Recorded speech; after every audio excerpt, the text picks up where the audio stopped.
Halo teman-teman, selamat datang lagi di video saya. Hari ini kita akan bahas topik yang lumayan penting dalam kehidupan gereja, tapi sering kurang dibicarakan. Apa itu? Yaitu oikumene. Mungkin kita sering lihat kenapa gereja itu banyak sekali alirannya. Ada Katolik, Protestan, Pentakosta, Baptis, Metodis, dan lain-lain. Kadang sampai muncul suatu persaingan, bahkan saling menganggap paling benar. Padahal bukannya kita sama-sama pengikut Kristus. Nah, saya lewat video ini akan berusaha untuk mengajarkan bahwa apa itu oikumene, dasar Alkitabnya, sejarahnya, tujuannya, dan contoh nyata dalam kehidupan sehari-hari kita. Supaya kita makin paham bahwa perbedaan itu bukan alasan untuk terpecah, tapi justru untuk saling melengkapi. Nah, yuk kita mulai. Apa itu oikumene? Kata oikumene itu sendiri berasal dari bahasa Yunani, yaitu oikomene, yang berarti dunia yang dihuni atau seluruh bumi. Dalam gereja artinya dikembangkan menjadi gerakan persatuan semua orang Kristen di seluruh dunia. Sederhananya begini, oikumene itu bukan menyatukan semua gereja jadi satu gedung atau satu nama gereja, tapi lebih ke arah hidup rukun antar sesama, saling menghargai, dan kerjasama dalam pelayanan. Nah, jadi walaupun kita beda denominasi gereja, tetapi kita tetap satu keluarga dalam Kristus.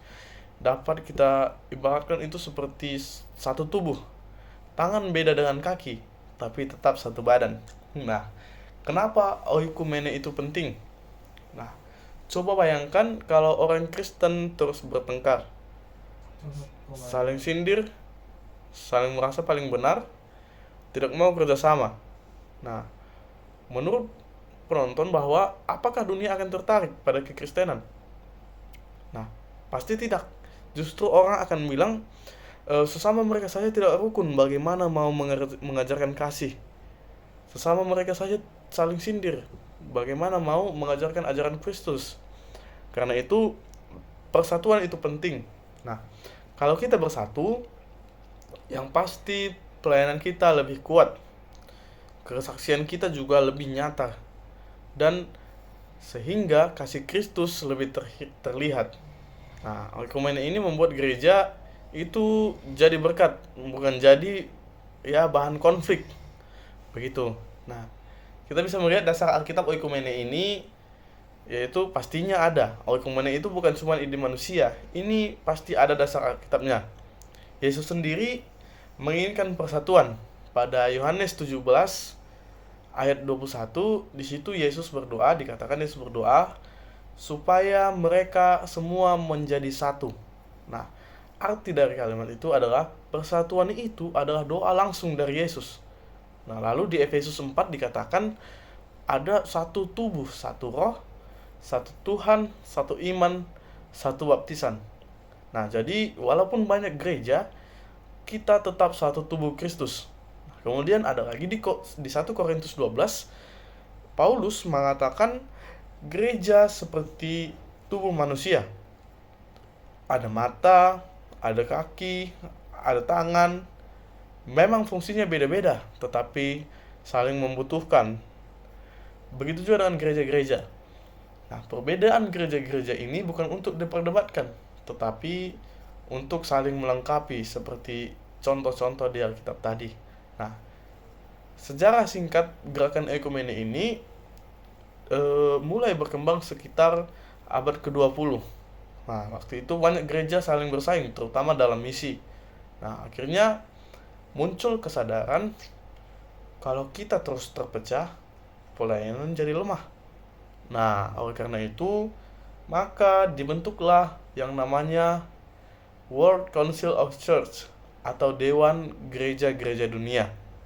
Nah, apa sih tujuan dari Dewan Gereja-Gereja Dunia ini? Nah, tujuannya itu untuk untuk mempertemukan dialog antar gereja, adanya kerjasama pelayanan, dan membangun persatuan. Nah, seperti contoh di Indonesia yaitu ada yang namanya PGI, yaitu Persekutuan Gereja-Gereja di Indonesia. Nah, PGI inilah yang menjadi sebagai wadah kerjasama gereja-gereja Protestan di Indonesia. Nah, gereja Katolik juga punya kerjasama dengan gereja lain dalam banyak kegiatan sosial. Jadi, sebenarnya semangat oikumene ini sudah lama ada. Nah, sekarang kita lihat bentuk-bentuk oikumene.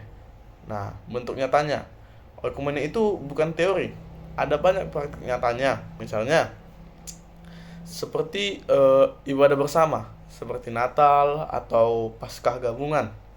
Nah, banyak itu di kota-kota besar yang merayakan Natal bersama, yang membuka untuk umum, untuk gereja manapun, untuk siapapun yang yang dapat dihadiri oleh siapapun. Yang kedua yaitu bakti sosial bersama, misalnya membantu korban banjir atau gempa, contohnya yang baru-baru ini terjadi di Sumatera. Yang ketiga, doa bersama lintas gereja. Yang keempat, adanya kegiatan pemuda atau retret gabungan dari berbagai gereja. Yang kelima, kerjasama sekolah, rumah sakit, atau pelayanan kemanusiaan. Ini dapat kita lihat adanya berbagai sekolah-sekolah yang memiliki gereja pendukungnya. Nah, dari sini kita lihat, walaupun beda gereja, tetap bisa melayani bersama. Nah, apa sih contoh nyata oikumene dalam kehidupan sehari-hari? Nah, contoh sederhananya, misalnya, eh, kamu kamu punya teman dari gereja lain. Nah, tetapi kamu anggap dia saudara seiman. Nah, atau gereja-gereja di kotamu patungan bikin acara Natal bersama. Atau juga ada pemuda dari berbagai denominasi gereja ikut ikut kegiatan sosial bersamaan. Nah, atau pada saat bencana semua gereja turun tangan bantu masyarakat tanpa melihat latar belakang dia dari gereja mana, Pentakosta kah, atau karismatik, atau bagaimanapun. Nah, itu semua adalah contoh ekumene dalam kehidupan kita sehari-hari. Karena intinya itu sederhana, bekerja sama di dalam kasih. Nah, tantangan ekumene yang kita hadapi selama ini, ya jujur saja tidak mudah. Banyak tantangan seperti perbedaan ajaran, merasa paling benar, egonya tinggi antara denominasi, kurangnya komunikasi, dan kadang hal kecil juga bisa jadi besar kalau tidak ada kerendahan hati. Karena itu, kunci oikumene ini adalah kasih, rendah hati, dan saling menghormati. Nah, jadi teman-teman, oikumene ini mengajarkan kita bahwa walaupun gereja kita berbeda-beda, kita tetap satu dalam Kristus. Beda cara ibadah itu sudah wajar, beda tradisi itu normal, tapi kasih harus tetap sama. Karena pada akhirnya kita semua melayani Tuhan yang sama. Nah, ayo kita mulai dari diri sendiri. Jangan merendahkan gereja lain. Jangan meremehkan gereja lain. Kita harus belajar menghargai. Kita harus belajar menghargai gereja yang tidak sama dengan kita, denominasi yang tidak sama dengan kita.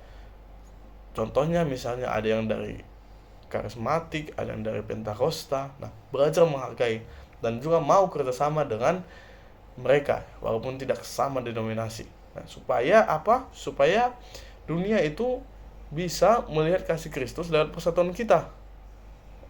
Nah, sebenarnya dalam teologi sendiri, eh, agama-agama lain ataupun denominasi-denominasi lain itu dianggap sebagai suatu pelengkap atau penyempurna dalam rencana penyelamatan Allah. Jadi kita harus menghargai bahwa adanya perbedaan yang membuat menjadi penyempurnaan bagi kita. Kita bisa lihat saja bahwa ada beberapa memang ajaran yang menjadi koreksi kepada denominasi kita, kepada ajaran gereja kita yang dapat kita anut dari gereja lain. Nah, itu tidak bisa dapat kita pungkiri, ada beberapa memang yang harus kita perbaiki dalam ajaran-ajaran gereja kita, sehingga ajaran-ajaran gereja kita ini lebih sempurna, lebih baik ke depannya dalam mengajarkan ajaran-ajaran dan kasih Kristus dalam setiap ajaran gereja, dogma gereja, dapat dikatakan dogma gereja. Nah, baik sehingga kesimpulannya dari sini adalah bahwa oikumene ini sendiri sangat penting bagi kehidupan kita bergereja. Nah, di mana kita harus saling menghargai untuk melancarkan pelayanan kita akan kasih Kristus. Nah, sampai sekian teman-teman. Kalau ada kritik dan saran boleh disampaikan lewat komentar, dan jangan lupa like dan share untuk mendukung saya membahas berbagai materi-materi berikutnya. Sekian dan terima kasih, sampai jumpa di video berikutnya.